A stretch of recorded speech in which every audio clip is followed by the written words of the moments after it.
In this video, I'm going to separate three things: what we actually know, what we can reasonably infer, and what's still unknown about the character people have been linking to version 6.4's standard banner talk. This isn't a kit breakdown, a banner countdown, or a hype segment. The point is to clarify the situation, where this character sits in the story, why the community reaction has been so strong, why this standard banner label changes how people interpret everything, and what role this character could plausibly fill based on how Genshin has historically handled long-term roster design. If you've only seen scattered screenshots or half-context claims, you should leave this video with a clean, coherent picture. This video is brought to you by A Figure a Day, your home for premium anime figures and collectibles. Right now, the store is offering 40% off all figures. Discover fan-favorite characters, beautiful sculptures, and new drops every day. Shop now at afigureaday.com and level up your collection. Over the last few days, discussion around version 6.4 has quietly shifted away from the usual headline topics and towards something more structural: the possibility of a new character entering the standard banner pool. That's a big deal by itself, because standard banner additions are rare, and they tend to have permanent implications for how future pulls feel. But the real spark here isn't just a new standard character. It's the identity of that character, and just as importantly, who it likely isn't. The name at the center of the conversation is Lohan. Unlike many speculative names that only show up in vague rumors or data-mined fragments, Lohan already exists inside the game's narrative space. He's directly referenced by Varka during the Archon quest song of the Welkin Moon, Act 4, an elegy for faded moonlight. Varka mentions him by name, speaks about him as a present, active figure, and describes him as someone even tougher than himself. That matters, because it frames Lohan as a real, capable person within the Knights of Favonius, someone relevant enough to be named in serious dialogue, not just a lore footnote. From the in-game references we have, Lohan is described as the vice captain of the Knights of Favonius' 5th Company. We still don't know the captain of that company, but we do know the 5th Company traveled with Varka on the expedition toward Nodcry. After the Wild Hunt incident, parts of that group began returning to Mondstadt. That places Lohan into a very specific category, a high-ranking expedition knight who sits just outside the current playable cast, close enough to matter, but not positioned as a front-and-center protagonist. And that positioning matters because Genshin has a fairly consistent pattern in how it treats standard banner characters. Historically, standard characters tend to fall into one of two buckets. Either they're foundational faces tied to the earliest regions and systems, or they're later additions who exist a bit off the main spotlight, important in the world, but not framed as the emotional centerpiece of the core story. They're also rarely marketed as major, event characters before release.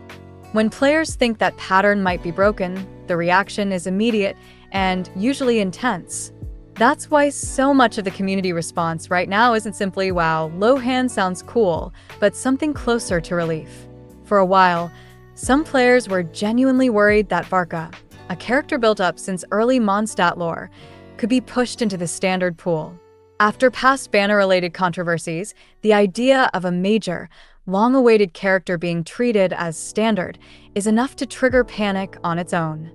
Once the discussion shifted toward Lohan instead, the tone changed quickly. Not because players have strong feelings for or against him, but because a lower profile, still canon character being added to standard fits what people think Genshin is more likely to do. In other words, the reaction is less about Lohan's popularity and more about the standard banner logic. If someone has to go there, players would rather it be a character who makes sense within the game's established patterns. The reaction also has a long memory. You can't talk about standard banner without talking about what happened with DEA, because that episode changed the way players interpret every placement decision. DEA showed up in promotional beats, carried real story presence, and felt narratively significant, yet still ended up in the standard pool. For a lot of players, that created a permanent disconnect between story importance and banner value.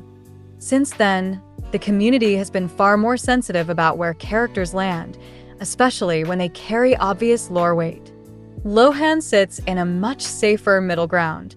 He's important enough to be named by Varka and tied to the expedition, but he hasn't been visually revealed, marketed, or positioned as the emotional center of a major arc. That's why, in the community's eyes, he fits standard placement more cleanly, at least compared to the fear that a major, long-awaited figure like Varka could end up there. None of this proves anything. It doesn't mean Lohan is guaranteed to be standard, and it doesn't even mean he's playable in the near term. What it does mean is that players can imagine this outcome without feeling like the narrative is being devalued. A separate layer of the discussion is element and role speculation, and here, it's important to keep expectations in check. A lot of what you're seeing isn't evidence-driven. It's players projecting what they want. There's been a long-standing gap in the standard roster for certain archetypes, and Mondstadt still has no dendro representation at all. That naturally fuels theories, but story positioning doesn't reliably predict element, and combat role doesn't reliably predict banner placement. Also, standard doesn't automatically mean weak, even if that fear exists. Historically, standard characters tend to be designed around broad usefulness rather than narrow, rotation-optimized specialization. They're often flexible across many team setups instead of being built as the single best option for one specific job. That's why the conversation keeps drifting toward whether Lohan would be a support, healer, or defensive utility unit rather than a pure damage carry. If he's framed as an expedition and field operations figure, it would be logically consistent for his kit to emphasize survivability, sustain, or battlefield control over raw personal DPS. That's speculation, not a claim, but it matches how Genshin often designs characters meant to anchor the wider roster. There's also anxiety about release pacing. When multiple new 5-stars seem to cluster together, players feel primo gem pressure, especially because Genshin's currency pacing has historically been more conservative than some newer titles. Even if one of those characters ends up in standard, the psychological impact of faster releases still changes how people think about saving, pulling, and long-term planning. What makes the Lohan discussion genuinely interesting is that it's less about his personality and more about trust. Players are watching to see whether the game continues to respect the boundary it seems to be re-establishing between narrative importance and standard banner placement. A vice captain who exists in dialogue, but not in marketing, feels like a test case for that philosophy. At the same time, it's worth remembering that being named in dialogue does not guarantee playability. Genshin has introduced plenty of ranked, named characters who never became playable units. Until there's an official reveal, everything here remains uncertain, so speculation needs to stay labeled as speculation, especially when banner placement triggers strong emotions. So the real question isn't, is Lohan coming in 6.4? It's, if Genshin adds another standard character, what kind of character should that be?